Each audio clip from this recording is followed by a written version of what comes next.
Hello.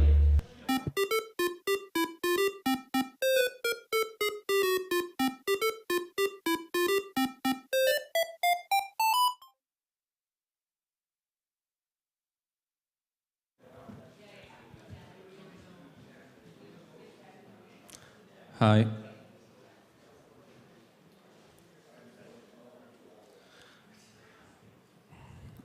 Okay, hello everyone. My name is Francisco, or Frangio. I'm an engineer at OpenZeppelin, where my team and I maintain a number of open source libraries and tools. Among them, OpenZeppelin Contracts, the most widely used library of smart contracts on Ethereum and EVM chains today. And today I'm going to share with you some of our experience and learnings doing incident response for this project. So the library was launched in 2016, and our goal has always been to contribute to the security of the ecosystem by providing reusable smart contract components, and we believe this can help by multiplying the efforts of the community in developing these features, testing them, reviewing them, auditing them, and potentially also in doing incident response for them. Since then, our ambitions have increased, the scope of what we want to cover has grown, and with that, we want to cover governance, DeFi, and with that comes increased complexity and risk. So it really requires us to take a very disciplined approach to security. I like to think in frameworks, so I put it down into these 4 foundations that I think the project really has to maintain, which are engineering and open source best practices, secure design principles, multi-layered reviews, as well as incident preparedness, which is the focus of today. What does incident preparedness mean? It means that, we're human, processes can fail, humans can fail, and so a bug may get through all of these other layers that we've put, and we need to be ready to respond to that when that happens. So we need to know what procedures we're going to follow, what people we're going to loop in, what tools we're going to be using and need, and in the past couple of years, we've had a few incidents at OpenZeppelin Contracts, and we had some learnings from this and developed some tools. So let's talk about that. An incident for us is a bug in the code. We will usually receive this as a report on Immunify, which is where we host our bug bounty. And there will be some initial screening initially because many of these reports are invalid. 80% of them that we've received so far have been invalid, so we need to filter those out. But when we're in the other 20%, it's usually pretty clear that we're looking at something that is real. And so we need to put in place here the response protocol that we've developed. The first thing that we have to do is understand the potential severity of what we're looking at.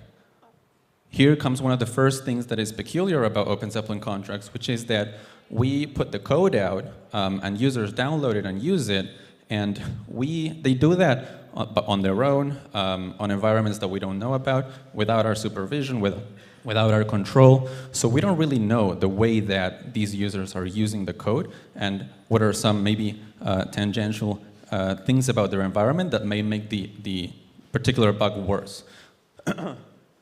So we have to get really creative and think about what is the worst possible scenario of this bug that we have identified.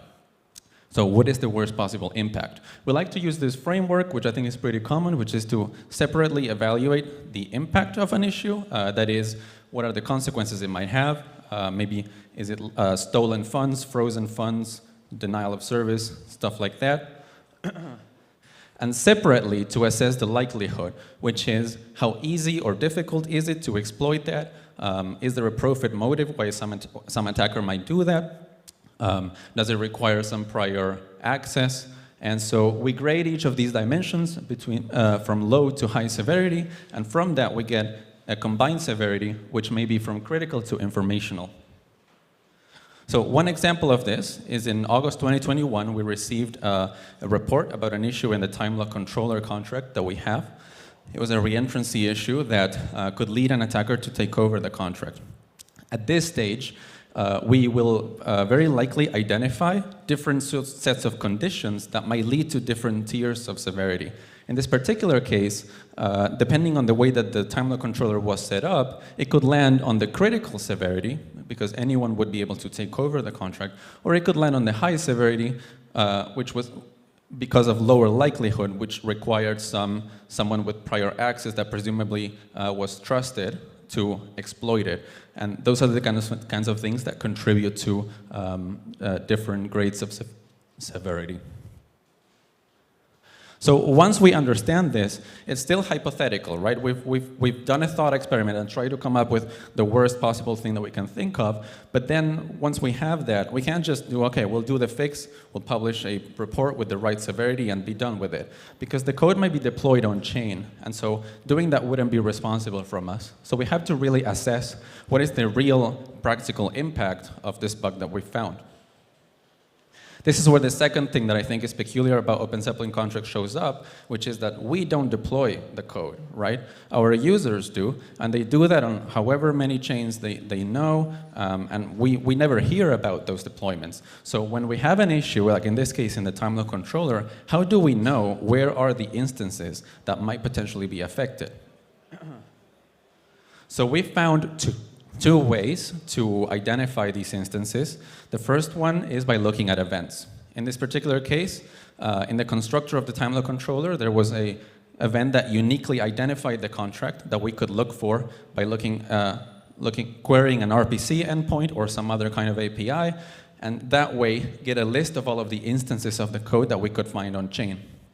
Now, once we did this, we found a list of, in this case, it was about 300 instances, which doesn't sound like a huge number. We've actually seen larger numbers in other cases, but we have to think, what will we have to do with the contracts in this list? And some of those things that we have to do, like get more information, maybe get contact information, are manual steps, and 300 is quite a large number to go through one by one manually. So we have to also find ways to either filter or prioritize this list.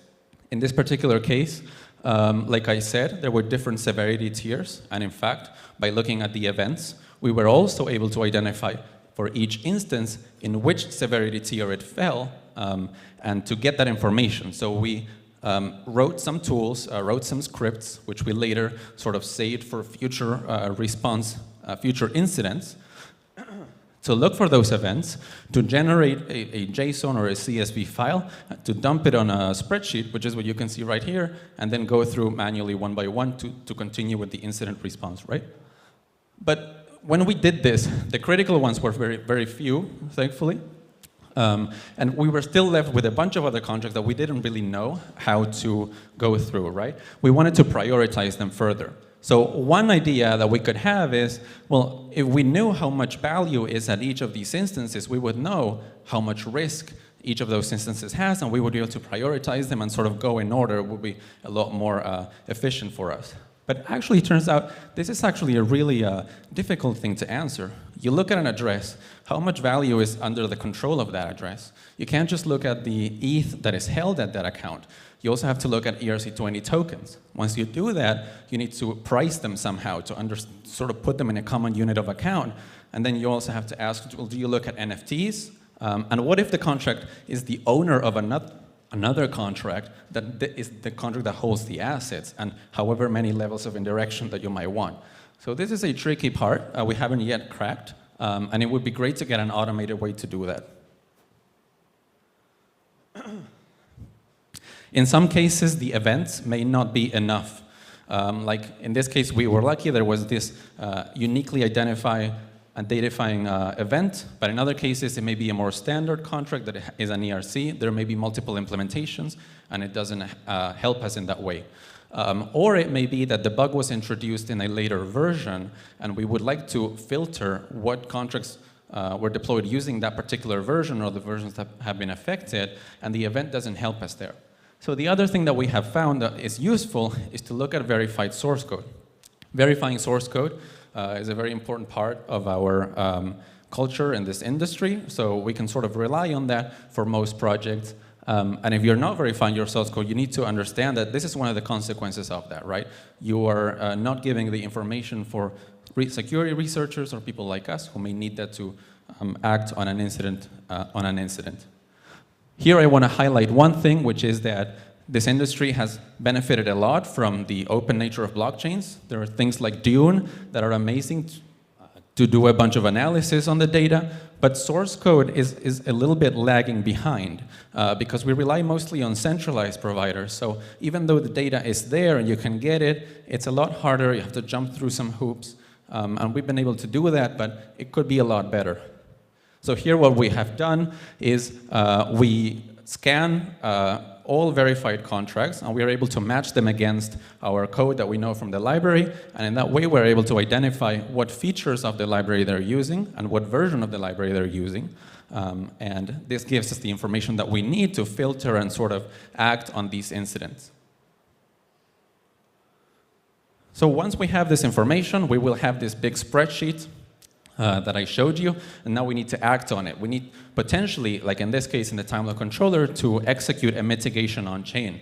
So what we did in this case was we put together a mitigation kit with very clear instructions that we sent out.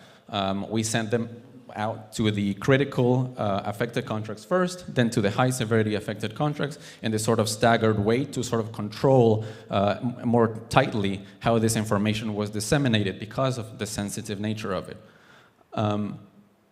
It was quite hard, actually, to find this contact information. For some projects, we had to go on Etherscan, sort of see who had deployed it, identify the project, maybe through some other connections on chain.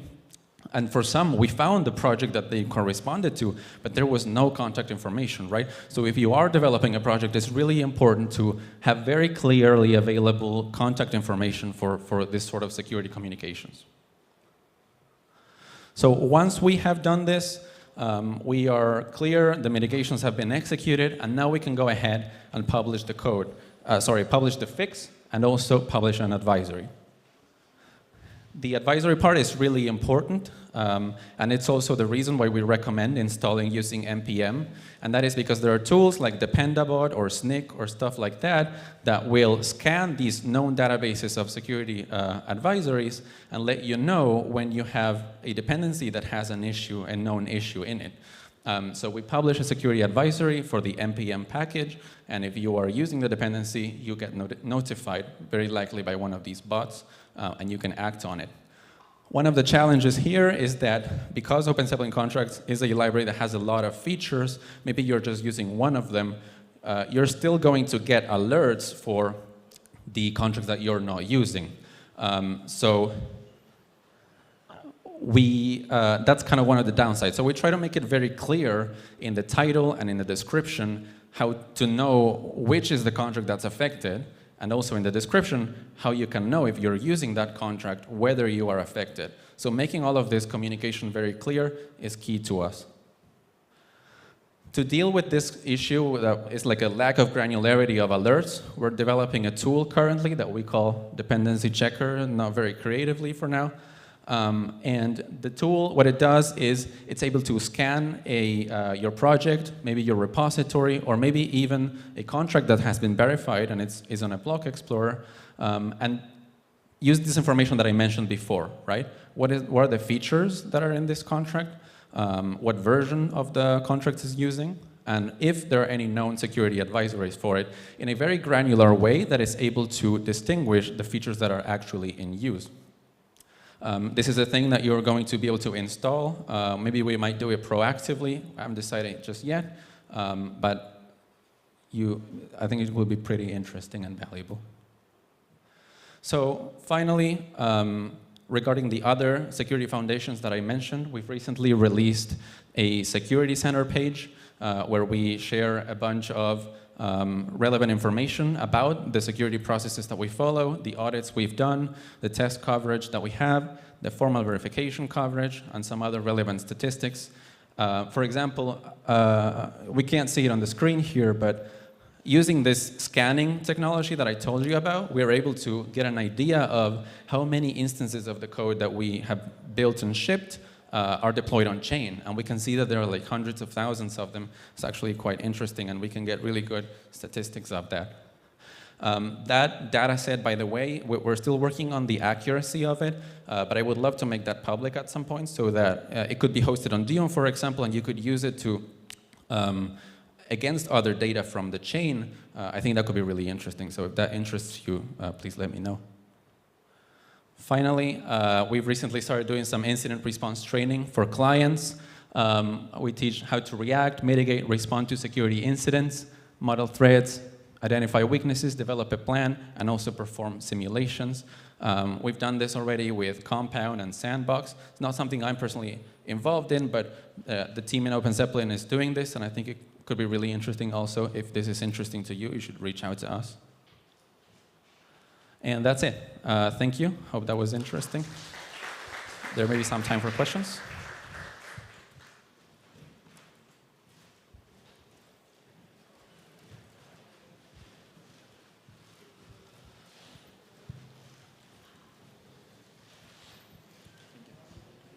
Hi. Yeah, thanks for this great talk. I was just curious about the custom tag you had in one slide. You had the custom security advisory. Yeah, this one. A security contract, yeah.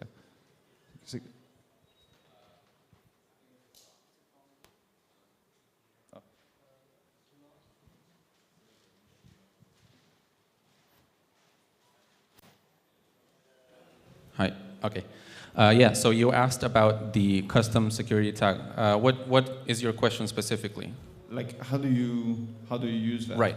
So you develop your code. You would put this at the top of your contract. So in the NAT spec, right? This is a NAT spec tag, so it could go next to the documentation. Once you deploy it and you verify it, it's going to be there, and it's going to be, we're able to pick it up in the same scanning process that we do through all the verified contracts and have very easily available contact information.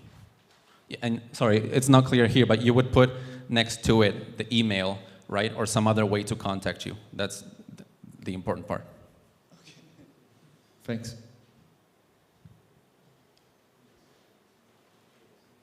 Okay. Thank you very much.